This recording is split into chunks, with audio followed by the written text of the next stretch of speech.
अबे गोधन, ई तोर बाल बनावे वाला कैंची ना, साइकिल है तनी लहे लहे पैडिल मार।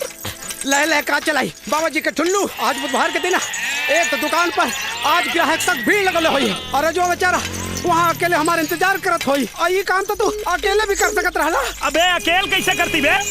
साइकिल चला के अगर अकेले बैंक जाती तो मैं बनूंगा करोड़पति में फोन कैसे लगेती? पागल। ये काम तो तू फुर्सतों में कर सकत रहला। अबे 24 घंटा 1440 मिनट 46,400 सेकंड में किस्मत कबो भी चमक सकेले। यही से खाद पियत हगत मुतत हमेशा मैं बनूंगा करोड़पति में फोन लगावत रहिले। ससुरा कबले बीजी बताई कबो तो लागी कबो ना लागी।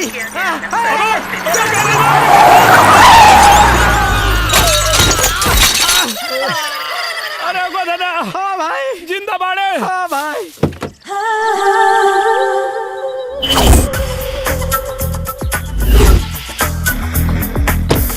अरे गोधन, साइकिल टूट गई रे। हाँ भाई। अरे भाई रे भाई, अरे बाप रे बाप, लौके के लाम ना चश्मे चाहिए। मार के तोड़ दे लू। हमने के तो टूटने के नहीं जाओ, साइकिल भी टूट गई। चलो साइकिल बनाओ के पैसा निकालो। निकाला पैसा? हाँ। हम तो पैसा घरे भूल गई नहीं। अच्छा, धक्का मारे के नहीं को बुला, अब पैसा लिया के भूल गए। हाँ।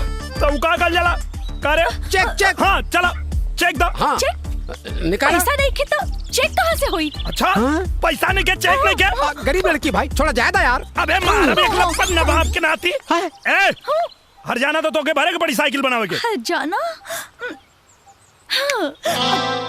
हर जाना देवे खातिर हमरे पास एगो चीज बा। हाँ तो जल्दी दा। दे दा। चुम्मा। चुम्मा? अरे पैसा का चीज है यार, हाथ के बैल आज काल ना रही। ठीक है ये दे दो। हमरा साइकिल हमार टूटल, चुम्मा तू ले बे। अच्छा चला बता, हम रहनी है, जान के खतरा तो हमारा रहना। यही से मैडम तू एकरा के ना चुम्मा हमरा के दा। सुनो अरे रुको। तो दोनों झगड़ा मत करा, हमरे पास एगो और ऑफर बा, जैसे कि तू दोनों की चुम्मा मिल सकेला। दोनों के? अरे वाह, कैसे बता? तू लोगन के पास मोबाइल तो है हाँ ना। तो ठीक बा, एक के मोबाइल पे चुम्मा मिली और एक के डायरेक्ट। अच्छा, अब तो दोनों डिसाइड कर ला के मोबाइल पे चुम्मा चाहिए के डायरेक्ट। हाँ लिखवा दे। हाँ ता हम तय कर लेनी। हाँ। तू मोबाइल नंबर लिखा। हाँ लिखा।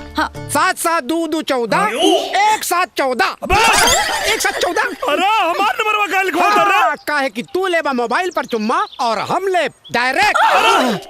बड़का चालू बनता रे। अच्छा डायरेक्ट चुम्मा ले। देखा